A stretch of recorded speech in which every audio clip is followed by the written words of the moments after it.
Salut à toutes et à tous, c'est Niker. On se retrouve sur un petit soleil un peu sympathique. Donc dans cette vidéo, comme vous avez vu au titre, on va parler à quel point ça peut être compliqué de faire un projet, par exemple tel que le mien, ou juste préparer des motos en général. Donc on va scinder ça en 4 parties.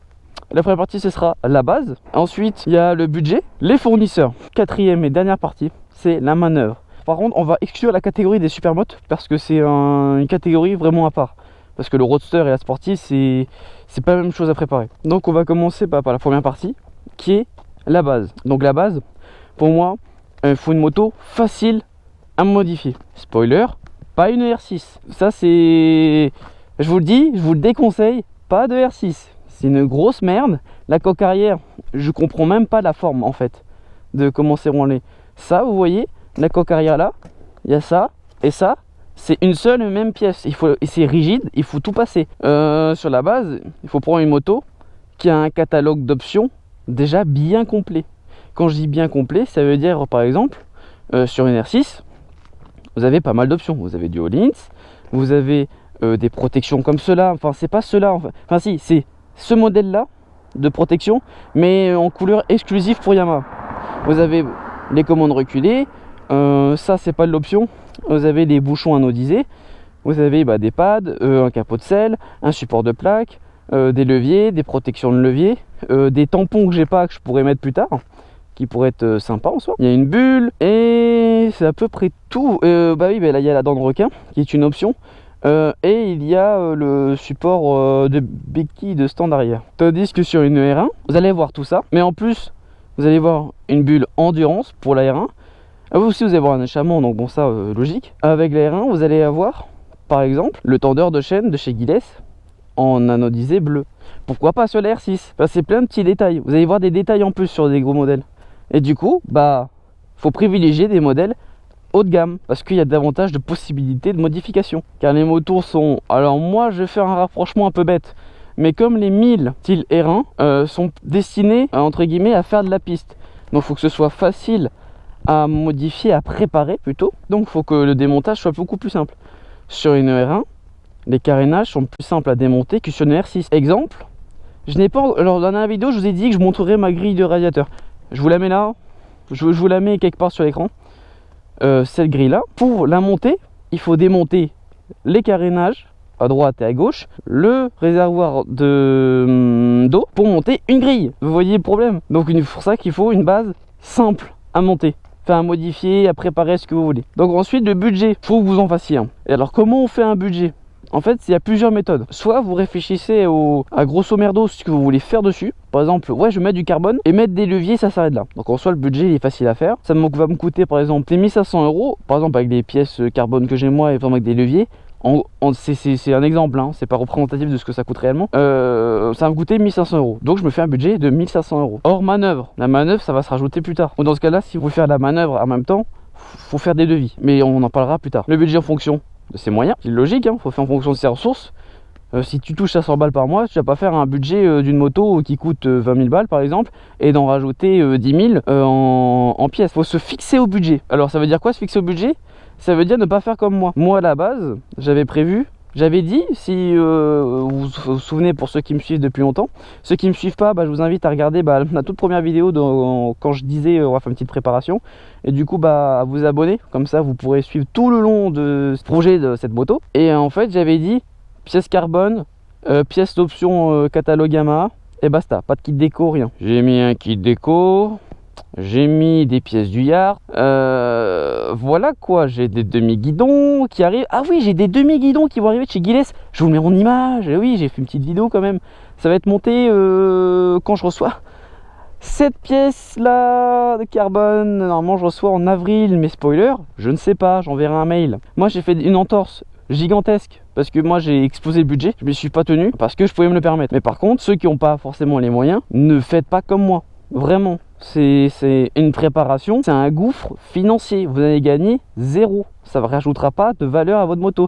Sauf si c'est des options du catalogue Yamaha. Auquel cas, là, c'est différent. Parce que c'est des pièces optionnelles au catalogue Yamaha. Et du coup, oui, forcément, dans le budget, il faut se limiter dans les pièces. Par exemple, c'est pas obligé de mettre du Öhlins. Ce n'est pas nécessaire. C'est des pièces haute performance. Bon, j'ai pas de Öhlins, tu vois. Mais si j'en avais, Enfin, ça m'intéresse, tu vois, de savoir si le comportement changera. On va passer aussi du coup maintenant à la troisième partie. La troisième partie, c'est quoi? C'est les fournisseurs. Là, je vais vous parler d'expériences traumatisantes.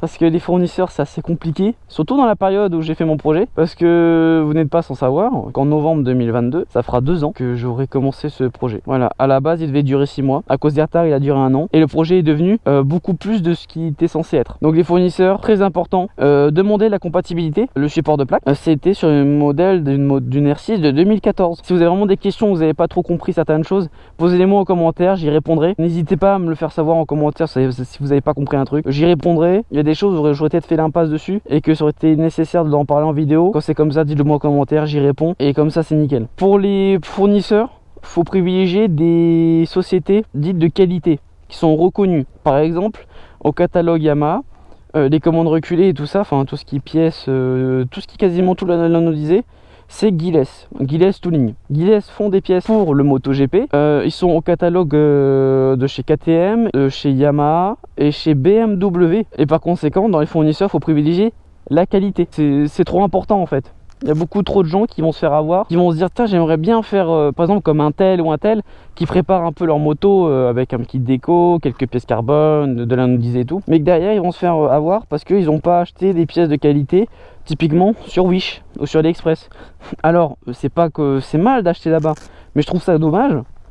De part parce qu'il y a des sociétés qui sont cassées le cul depuis des années pour être reconnues et qui proposent un gage de qualité exceptionnel, par exemple Giles, et de pas acheter chez eux. Tu vois, c'est con. Mais vous pouvez le faire, attention, vous pouvez le faire. Mais gros disclaimer, n'achetez pas ni sur AliExpress ni sur Wish des leviers. Jamais de la vie. Ne faites jamais ça. Par exemple des protections à la con comme ça, oui vous pouvez. Une bulle, oui vous pouvez.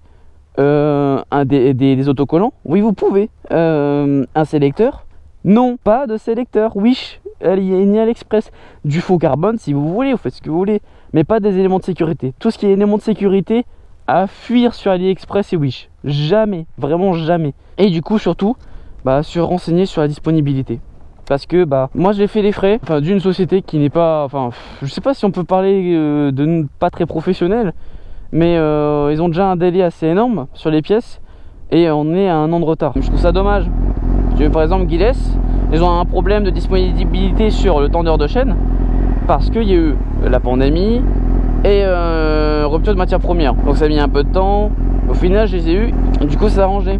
Tandis qu'il y a des sociétés où ils mettent un délai très grand de base et il y a plus d'1 an de retard en expédition. Et par exemple, si je veux un amortisseur de direction au Linz, je l'aurai pas de suite. Je sais que sur les pièces au Linz, il y a une disponibilité, la disponibilité elle est très longue en fait, parce qu'il faut attendre en général 6 mois une fois que vous avez passé les commandes pour recevoir votre pièce au Linz en référence Yamaha. Voilà, donc c'est pour ça qu'il faut bien se renseigner sur la disponibilité. Bon allez, on va parler de la manœuvre en roulant quand même.